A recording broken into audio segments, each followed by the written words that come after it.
अस्सलाम वालेकुम नाज़रीन, आप देख रहे हैं प्रोग्राम अंदर की बात मुज़म्मिल सोहरवर्दी के साथ। मैं हूं आपकी मेजबान इकरार रियाज और हमारे साथ मौजूद है मुज़म्मिल सोहरवर्दी। अस्सलाम वालेकुम sir, welcome to the show. क्या हाल है आपका?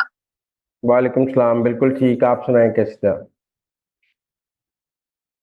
मैं भी ठीक हूं, अल्लाह पाक का शुक्र है। सर, आज के दिन में काफी अहम डेवलपमेंट्स हुई हैं। फॉर इंस्टेंस, पीटीआई का इलेक्शन तमीमी एक्ट को लेकर सुप्रीम कोर्ट में जाने का ऐलान। फिर उसके बाद सर एक और अहम डेवलपमेंट ये हुई है कि ग्रैंड अलायंस की बात हो रही है। और फिर सर आखिर में हम बात करेंगे कि जो आज लाहौर की बारिशें हुई हैं उस मुतालिक उसके बाद क्या होगा। तो सबसे पहले पहले टॉपिक की जानिब बढ़ते हैं और बात करेंगे कि ये जो पीटीआई ने फैसला किया है कि ये इलेक्शन एक्ट को लेकर सुप्रीम कोर्ट में जाएगी, आप इस पर क्या कहेंगे? देखें, तहरीक इंसाफ का मौकफ ये है कि जो चीज सुप्रीम कोर्ट ने अपने किसी ऑर्डर में तय कर दी हो उसके बारे में कानून साजी नहीं हो सकती। जी जबकि दूसरी तरफ का मौकफ है कि पार्लियामेंट खुद मुख्तार है और पार्लियामेंट किसी भी मामले पर कानून साजी कर सकती है, चाहे वो मामला सुप्रीम कोर्ट ने तय ही क्यों ना कर दिया हो। और बिलखुसूस बिलखुसूस ऐसे मामला जहां किसी कानून या आइन की तशरीह की हो, वहां पर पार्लियामेंट मजीद नए कानून बनाकर उस तशरीह को मजीद वाजे कर सकती है।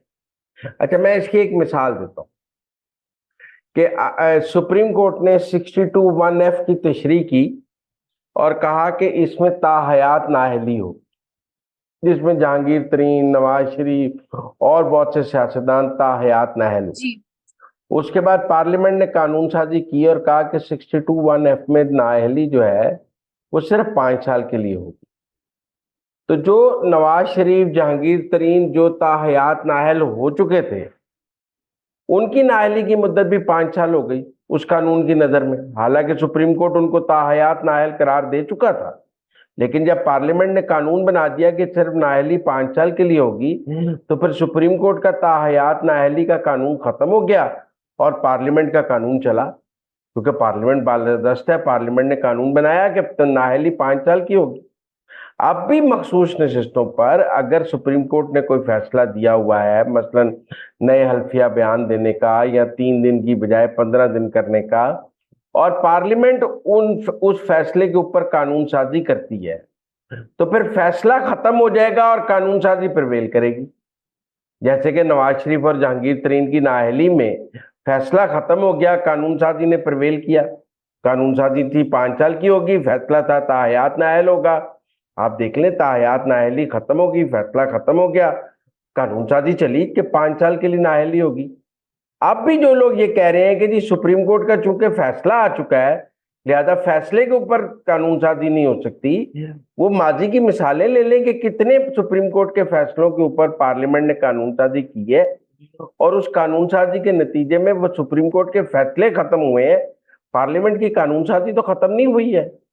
तो इसलिए मैं ये समझता हूं कि ये बात जो है सुप्रीम कोर्ट कैसे कहेगा कि मैंने नवाज शरीफ की नाअहली की दफा तो सुप्रीम कोर्ट का फैसला खत्म कर दिया था और कानून साजी को मान लिया था, अब मखसूस नशिस्तों पर मैं कानून साजी को नहीं मानूंगा, कहूंगा फैसला चलेगा।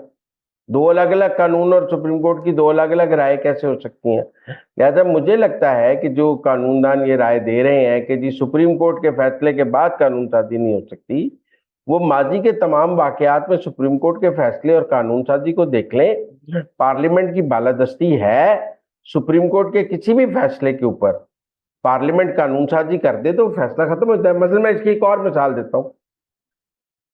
हो सकता है सुप्रीम कोर्ट ने अब तक सैकड़ों लोगों को फांसी की सजा दी हो, लेकिन सुबह पार्लियामेंट कानून बना दे कि पाकिस्तान में फांसी की सजा खत्म हो गई है और तमाम फांसी की सजाएं जो है वो उम्र कैद में तब्दील कर दी जाएंगी, तो क्या सुप्रीम कोर्ट की फांसी की सजाएं कायम रह जाएंगी? नहीं कायम रहेंगी, वो सब उम्र कैद में कन्वर्ट हो जाएंगी क्योंकि कानून बन गया और कानून ने प्रिवेल कर जाना है सुप्रीम कोर्ट के फैसलों पर। तो इसलिए जो सुप्रीम कोर्ट का मखसूस नशिस्तों वाला फैसला है जिसमें दोबारा अल्फिया बयान लेने का कहा गया है और 3 दिन से 15 दिन दिए हैं, दोबारा लिस्टें लेने का कहा गया है, और अगर उस बारे में पार्लियामेंट कोई कानून साजी कर देती है तो फिर सुप्रीम कोर्ट का फैसला खत्म हो जाएगा और कानून साजी चलेगी, नए कानून के मुताबिक चलेगा। माजी में तो हमेशा ही ऐसे होता है।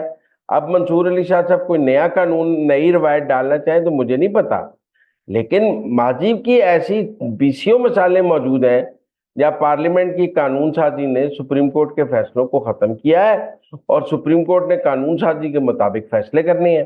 सुप्रीम कोर्ट आज खुद ना कोई कानून बना सकता है ना कानून कुछ कर सकता है, जो पार्लियामेंट कानून बनाएगी सुप्रीम कोर्ट ने उसके मुताबिक फैसला करना है।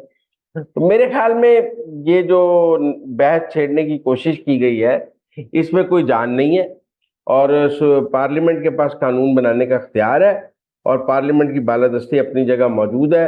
अगर पार्लियामेंट के बनाए हुए कानून को सुप्रीम कोर्ट खत्म करेगा तो पार्लियामेंट दोबारा कानून बनाएगी, बार बार कानून बनाएगी। तो इसलिए आई डोंट थिंक सो कि सुप्रीम कोर्ट को जो है वो कोई जाकर इलेक्शन तहरीक इंसाफ को कोई खास फायदा हो सकता है। हाँ, कोई जुडिशियल एक्टिविज्म करना है तो जुडिशियल एक्टिविज्म का तो कोई रास्ता नहीं है, वो तो फिर पार्लियामेंट अपना पार्लियामेंट के एक्टिविज्म से जुडिशियल एक्टिविज्म रोक लेगी। वैसे भी आज एक मंशियात फरोश की सिर्फ इसलिए जमानत हो गई है कि उसके वकील ने कहा कि आपने 200 मुकदमात पर इमरान खान की जमानत ली है, तो मेरे वकील मुलजम पर तो सिर्फ 14 मंशियात के मुकदमे हैं। तो जब अदालतों में ऐसे दलाइल आने लग जाए इमरान खान की जमानतों की वजह से, तो अदालतों को समझना चाहिए कि उन्होंने ये जमानतें देकर पाकिस्तान के आइन और कानून का मजाक उड़ाया है और आगे भी अगर वो ऐसा कुछ करेंगे तहरीक इंसाफ की हिमायत में तो पाकिस्तान के आइन और कानून का मजाक ही उड़ाएंगे। सर, आगे बढ़ते हुए मौजूदा सियासी सूरत-ए-हाल में पाकिस्तान तहरीक इंसाफ ने एक ग्रैंड अलायंस बनाने का ऐलान किया है। इस ऐलान के मुतालिक आप क्या कहेंगे? देखिए, 8 दिन से जमात इस्लामी मरी रोड पिंडी में बिजली के बिलों पर धरना देके बैठी है। पीटीआई का एक लीडर उस धरने में नहीं गया है, इज़हार यकजहती करने के लिए भी नहीं गया है। हुकूमत ने मुज़ाकरात किए हैं पीटीआई जमात इस्लामी के साथ, नून लीग का वफद मिला है, लेकिन पीटीआई का कोई बंदा उस धरने में नहीं गया।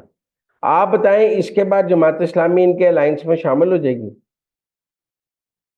मौलाना फजलुर रहमान साहब इनके अलायंस में शामिल हो जाएंगे? मतलब अगर महमूद खान लचकजई के साथ ये अलायंस बनाना है तो उसका तो कोई फायदा नहीं। इस दो जमातें जो हैं बड़ी जो मौजूद हैं जो पीटीआई को अवेलेबल हैं, वो तो एक जमात इस्लामी और एक जेयूआईएफ है। अगर ये दोनों जमातें पीटीआई के साथ अलायंस बनाने को तैयार नहीं और पीटीआई इन दोनों को कायल नहीं कर सकती, तो पीटीआई को ऐसे अलायंस बनाने का क्या फायदा? फिर पार्लियामेंट में बनाना है तो जाके पीपल्स पार्टी के साथ बनाकर हुकूमत बना ले। आपने अगर एहतजाज करने के लिए अलायंस बनाना है तो एहतजाज करने के अलायंस के लिए तो आपको जेयूआईएफ चाहिए या जमात इस्लामी चाहिए। आपको जमात इस्लामी की जरूरत है, आप जाके जमात इस्लामी के धरने में शरीक हो जाए, वहां हजारों पीटीआई के झंडे नजर आए, सुबह कॉल दे दें कि पीटीआई के सारे लोग जमात इस्लामी के झंडे में धरने में बैठ जाए। लेकिन आपने तो पीटीआई ने तो जमात इस्लामी के धरने का ऐसे बाइकाट किया हुआ है जैसे मेरा मतलब है कि वो पीटीआई के खिलाफ धरना हो रहा है। भाई, वो हुकूमत के खिलाफ धरना है, वो पीटीआई के खिलाफ नहीं है। अगर पीटीआई वाले वहां चले जाएंगे तो कोई नुकसान नहीं हो जाएगा, लेकिन जा ही नहीं रहे तो फिर दूसरी सियासी जमातें इनके फंक्शन में क्यों आए अगर ये किसी की तकरीब में जाने को तैयार नहीं? इन्होंने जो अपनी 1.5 ईंट की मस्जिद बनाई हुई है और ये खुद को सुपरसोनिक समझते हैं, तो बाकी जमातें इनकी तहरीक में क्यों शामिल हो अगर ये किसी जमात की तहरीक में शामिल होने के लिए तैयार नहीं? सर, आगे बढ़ेंगे, कुछ बात करेंगे। इस तरह बारिशें शुरू हो चुकी हैं, पूरे मुल्क में मॉनसून हवाओं का स्पेल है, तेज बारिशें हैं। लाहौर में तरह 44 साल रिकॉर्ड टूट गया बारिश का। बारिश के बाद क्या होगा? देखिए, 44 साल बारिश का रिकॉर्ड टूटा है तो बारिश के बाद पानी तो आना ही था। ये इतनी ज्यादा बारिश का पानी तो एकदम नहीं निकल सकता था। अब हमने देखना ये है कि ये बारिश का जो पानी आया ये कितनी जल्दी निकल गया। अगर तो 3 4 5 घंटे में हुकूमत पंजाब ने और मरीम नवाज की हुकूमत ने पानी निकाल दिया है तो बहुत अच्छी कारकर्दगी है। अगर पानी रात देर तक या 2 दिन खड़ा रहेगा तो बुरी कारकर्दगी है। लेकिन अगर 3 4 घंटे बाद लक्ष्मी माल रोड सर्विसेज हॉस्पिटल सारा कुछ क्लियर था तो फिर तो हम कहेंगे ना कि ये हुकूमत की कारकर्दगी बहुत अच्छी है और उसने बर वक्त 44 इतनी बड़ी बारिश तूफानी बारिश के बाद भी 3 4 घंटे में 5 घंटे में पानी निकाल दिया। मेरे ख्याल में कारकर्दगी जांचने का पैमाना यही है कि पानी कितनी जल्दी निकला। पानी ने खड़ा तो होना ही था इतनी बड़ी बारिश के बाद। अब आप ये कहें कि 44 360 मिलीमीटर बारिश होगी और पानी नहीं खड़ा होगा तो ऐसा तो नहीं हो सकता। लेकिन देखा ये जाएगा कि कितनी जल्दी पानी निकाला है। आप कहीं इतनी बारिश कराची में हुई होती 3 महीने पानी नहीं निकलना था, इतनी बारिश पेशावर में हुई होती 2 महीने पानी नहीं निकलना था। तो अब मुवाजना करना है तो फिर जरा देख लें कि कराची और पेशावर और लाहौर का मुवाजना कर लें। लेकिन मैं समझता हूँ कि बहुत तूफानी बारिश हुई है और हुकूमत पंजाब ने बहुत काम किया है इस बारिश के पानी को निकालने के लिए। हमें तो वैसे ही, मेरा मतलब है, हुकूमतों को बुरा भला कहने की आदत है, लेकिन मेरे ख्याल में मरियम नवाज की हुकूमत जो है वो खराज तहसीन की मुस्तहिक है कि उसने बहुत प्रॉम्प्टली ये पानी निकाला है और शहर को क्लीन किया है और दोपहर के बाद शहर साफ। ठीक हो गया। तो नाज़रीन, ये थी आज की अंदर की बातें। आपसे मुलाकात होगी अब अगले प्रोग्राम में। तब तक के लिए हमें दीजिए इजाजत। अल्लाह के बाद।